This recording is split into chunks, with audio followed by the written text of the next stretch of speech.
नमस्कार। आज बात करते हैं 64वें नवमांश की। लेकिन 64वां नवमांश हम क्यों देखें?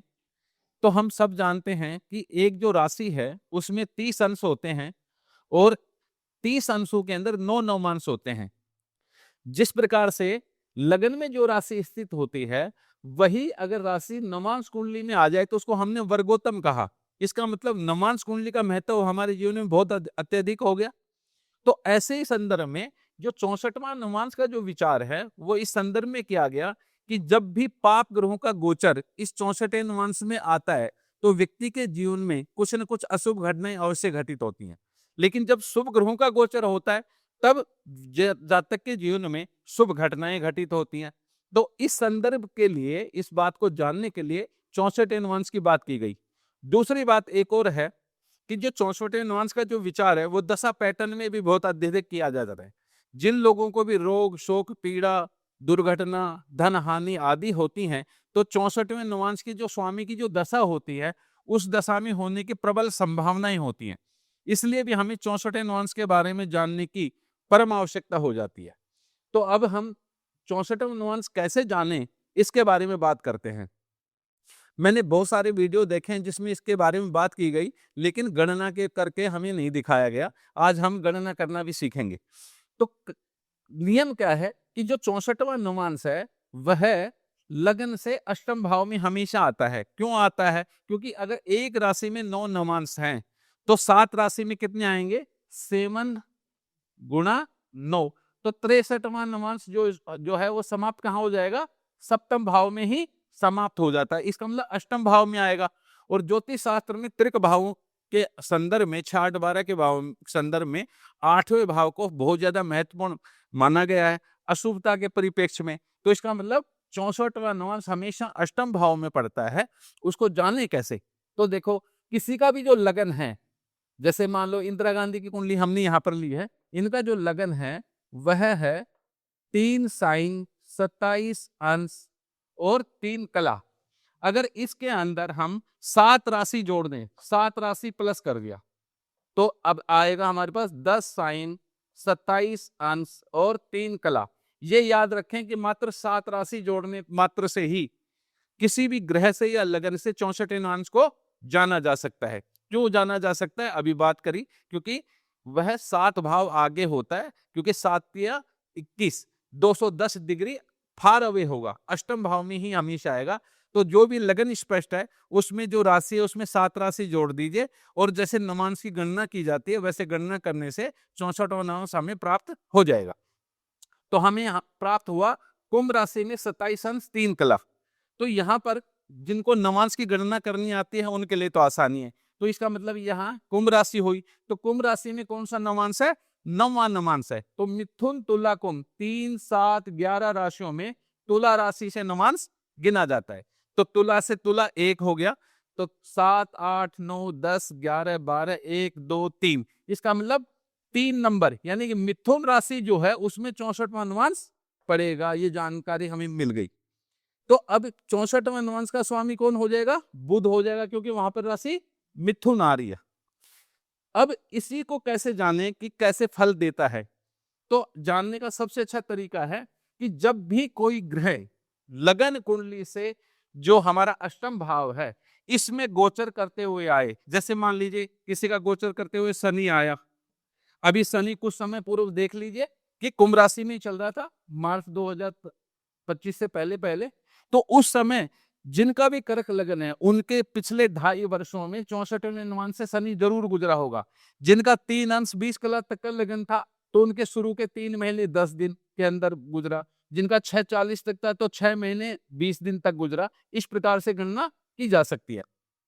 अब हम यहाँ पर जो है लगन का जो 64वां नवमांश क्या आ गया? मिथुन।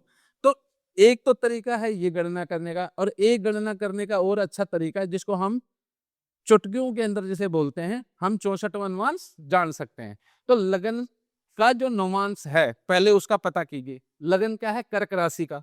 तो लगन में सिर्फ अब इसी की गणना करेंगे। यहाँ तो 7 राशि जोड़ के हमने अष्टम भाव में 64वें नवमांश के पास आए। अब लगन का नवमांश अगर काउंटिंग करें तो कर्क राशि का 9 बार गिनेंगे। तो कर्क राशि का 9 बार गिनेंगे, 1 2 3, तो 9वें भाव में आ गई मीन।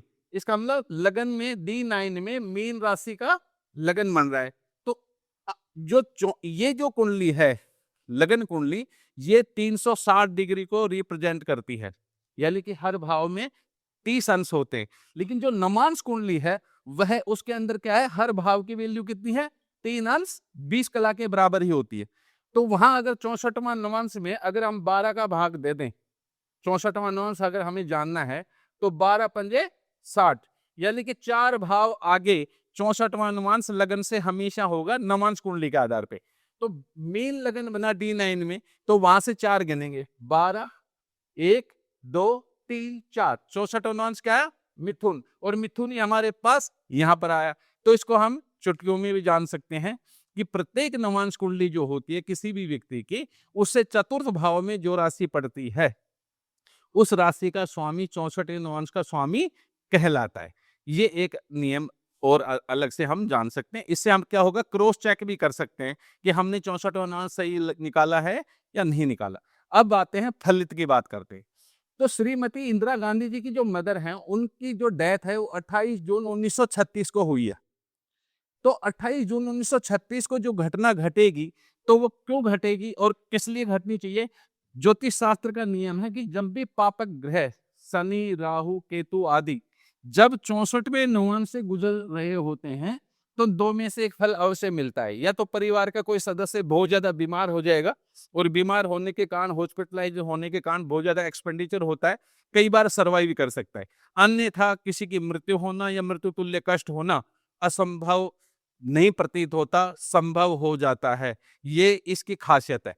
तो यहां अगर हम देखें तो शनि जो था गोचर में उस समय 10 अंश पे 29, 10 साइन में 29 अंश और 32 कला पे चल रहा था। 10 का मतलब 11। तो शनि का गोचर यहाँ पर कहाँ चल रहा था, अष्टम भाव में चल रहा था, और उसकी जो डिग्रियां थी वो थी 29 अंश और 32 कला। अब लगन की डिग्रियां देखिए कितनी है, 27 थी। तो ये चालू कहां से हुआ नवंश, 26 अंश और 40 कला से शुरू होके 30 अंश तक रहेगा। तो इस समय 64वें नवांश में गोचर कर रहा होगा। तो शनि जब 64वें नवांश में 29 अंश 32 कला के अंदर गोचर कर रहा था, इन दैट टाइम उनकी माता जी की डेथ हुई। एक और घटना का विचार करते हैं। उनके हस्बैंड ने श्री फिरोज गांधी जी, उनकी डेथ 8/9/1960 को हुई है। तो 8/9/1960 को भी 64वें नवांश में जो है वह केतु गोचर कर रहा था। हमने पहले ही लिख लिया ताकि समझाने में आसानी हो। यह भी याद रखिए कि लगन से ही ये घटनाएं नहीं घटती, लगन से भी घटती हैं। राहु, केतु और शनि, ये 4 पॉइंट सबसे महत्वपूर्ण होते हैं। तो आप लगन को भी देखिए, शनि को भी देखिए, राहु और केतु को भी देखिए। उनसे अष्टम भाव में जब यही गोचर, कहने का मतलब है शनि, राहु, केतु ही चल रहे हों, और शनि स्पष्ट जो है उसी अंशों पर जब आएगा तो 64वें अंश में अवश्य होगा। तो यहाँ शनि की जो डिग्रियां भी हमने लिखी हैं, ये कर्क राशि में बैठा है 21 अंश और 47 कला पे। तो इन दैट डे, क्योंकि शनि लगन में है तो 64वां नवांश भी इसी भाव में पड़ेगा। तो यहाँ पर शनि के अंशों पे जब आएगा तो शनि के ऊपर से केतु जो था वो 10 साइन में यानी कुंभ राशि में 22/8 पे चल रहा था, और शनि की डिग्री कितनी है, 21। तो 20 अंश से 23-20 तक का एक नवांश होता है। तो इस स्थिति पे देखें तो शनि से जब 64वें नवांश में केतु 8/9/1960 को गोचर कर रहा था, तब उनके हस्बैंड की डेथ हुई। इस प्रकार से 64वें नवांश को हम जान सकते हैं, और जीवन में जो बड़ी घटनाएं घटती हैं उनका टाइम टेबल हम निकाल कर सामने वाले को बता सकते हैं। धन्यवाद।